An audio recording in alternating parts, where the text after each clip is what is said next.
Somewhere beneath the sun-baked earth of Western India, something has been waiting for 47 million years. Not a myth, not a legend carved into temple stone.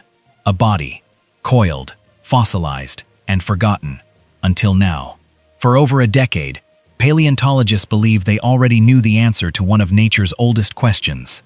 What was the largest snake to ever exist? The record seemed settled. The throne seemed occupied for good. Then the ground in Gujarat gave up a secret it had been guarding since before the Himalayas finished rising, and the record books were thrown out entirely.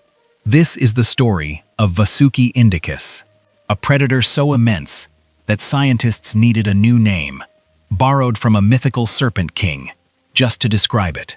And by the end of this video, you'll understand why the crown for the greatest snake in Earth's history may no longer belong to the animal you think it does. In the arid mining district of Kutch, Gujarat, geologists were not hunting for monsters. They were studying layers of rock laid down when this entire region was a humid, swampy coastline, a world utterly unlike the dry landscape that exists there today. Buried in that ancient sediment, researchers uncovered something extraordinary: 27 vertebrae, many of them still connected in their original sequence, exactly as the animal had died. That detail matters enormously. Isolated bones can mislead. A connected spine cannot lie about scale. And the scale was staggering. Each vertebra measured nearly 6 centimeters in length and over 11 centimeters across, wider than the span of a grown man's palm, thick enough that early researchers reportedly mistook fragments for pieces of crocodile or even whalebone before the true identity became clear. Using the mathematical relationship between vertebra size and total body length, a method paleontologists have refined for decades on other giant serpents, scientists calculated a body stretching somewhere between 36 and nearly 50 feet long. A cylindrical predator, they estimated, potentially weighing close to a ton, moving with the slow, deliberate power of an animal that had nothing left on the planet to fear. They named it Vasuki indicus.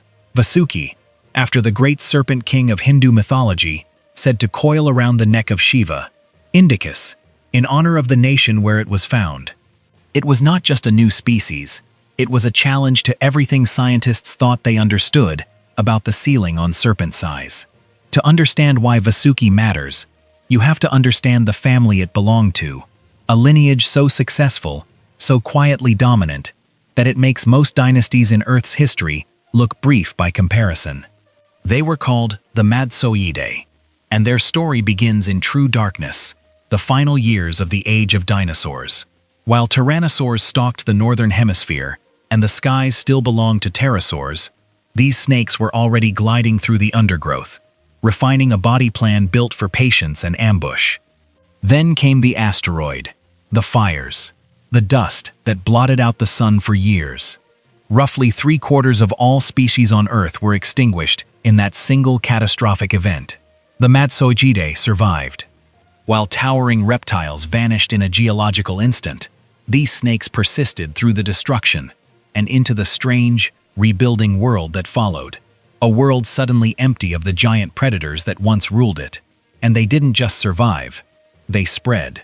Fossils belonging to this family have surfaced across South America, Africa, Europe, Australia, and now, decisively, Southern Asia. For almost 100 million years, in one form or another, this family of snakes persisted across multiple continents and through one of the most violent extinction events our planet has ever recorded. Empires of dinosaurs rose and vanished. Mountain ranges were born and eroded away. And through nearly all of it, the Madsoidae simply kept coiling, kept hunting, kept enduring. Vasuki indicus wasn't the beginning of this dynasty. It was one of its final, most magnificent chapters. A last great giant, appearing millions of years after the family had already outlasted almost everything else on the planet. But no story about the largest snake in history can be told without confronting the animal that held the title for nearly 2 decades, Titanoboa. Its discovery reads like something out of an adventure film. In the early 2000s, in a vast open-pit coal mine in northern Colombia, paleontologists began pulling enormous fossilized vertebrae out of rock that had once been a sweltering, primordial rainforest. As more bones emerged, the scale of the animal became almost impossible to accept. The final estimate: a snake roughly 42 feet in length, weighing over 2,000 pounds, heavier than a small car. Its body, at its widest point, would have been thick enough that it could barely have fit through a standard doorway. Titanoboa lived around 60 million years ago, in the chaotic, rapidly evolving world that emerged after the extinction of the dinosaurs. With the largest land predators suddenly gone, ecological space opened up, and Titanoboa filled it, becoming, almost certainly, the single most dominant predator anywhere on Earth's landmasses during its time.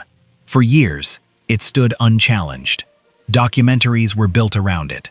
Museum exhibits recreated its skeleton, coiled around a life-sized bus, simply to help visitors comprehend the scale.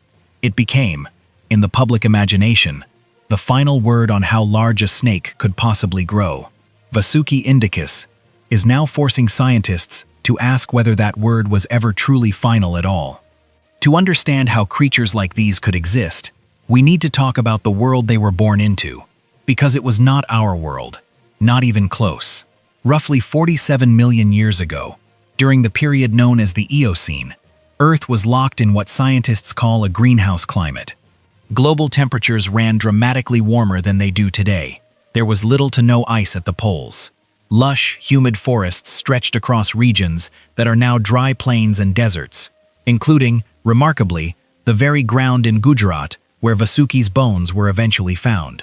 This detail is not decoration. It's the key to the entire mystery. Snakes, like all reptiles, are ectothermic.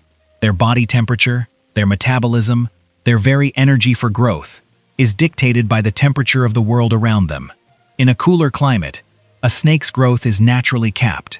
There simply isn't enough ambient warmth to fuel an enormous body. But in a hot, stable, tropical greenhouse world, that ceiling is lifted dramatically.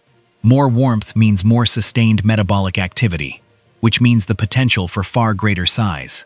Researchers studying Vasuki have used estimates of ancient temperature to reconstruct the climate it lived in, and the numbers align. A warmer world, a wetter world. A world engineered, almost perfectly, to produce giants. Titanoboa's Colombia and Vasuki's India were separated by millions of years and thousands of miles, yet both emerged from the same underlying condition: a scorching, greenhouse Earth, capable of pushing cold-blooded predators to the absolute outer limits of biological possibility. So the question becomes unavoidable. Could a snake like this ever exist again? Right now, the giants that remain on Earth are impressive, but they are, by comparison, modest. The reticulated python of Southeast Asia can reach lengths past 20 feet, making it the longest living snake species today. The green anaconda of South America, meanwhile, claims the title of bulkiest, with some individuals reportedly exceeding 500 pounds. Both are extraordinary predators in their own right, and both would look almost small, standing beside the bones recovered from Kutch. The difference comes back, once again, to climate. Our current world, even accounting for modern warming trends, simply does not match the sustained, extreme greenhouse conditions of the Eocene. Without that ancient thermal ceiling being reopened, most researchers agree that the biological upper limit for reptile size today sits well below what Titanoboa and Vasuki once achieved. But nature has surprised us before. Every fossil like Vasuki is a reminder that the past holds records we haven't yet uncovered, and possibilities we haven't yet imagined. For millions of years, these giants had no name. They were simply bones, pressed into rock, waiting in silence through ice ages, continental drift, and the entire rise of human civilization. Now they have a name: Vasuki indicus, the Serpent King, resurrected from the coalfields and clay of Gujarat, standing as a genuine challenger to a title once thought unbreakable. Whether Vasuki ultimately claims the crown from Titanoboa, or the two giants are remembered as co-rulers of their respective ages, one truth remains undeniable. Our planet has produced monsters far beyond anything walking, or slithering, through it today. And somewhere out there, In rock formations we haven't yet excavated, there may be an even greater giant still waiting to be found.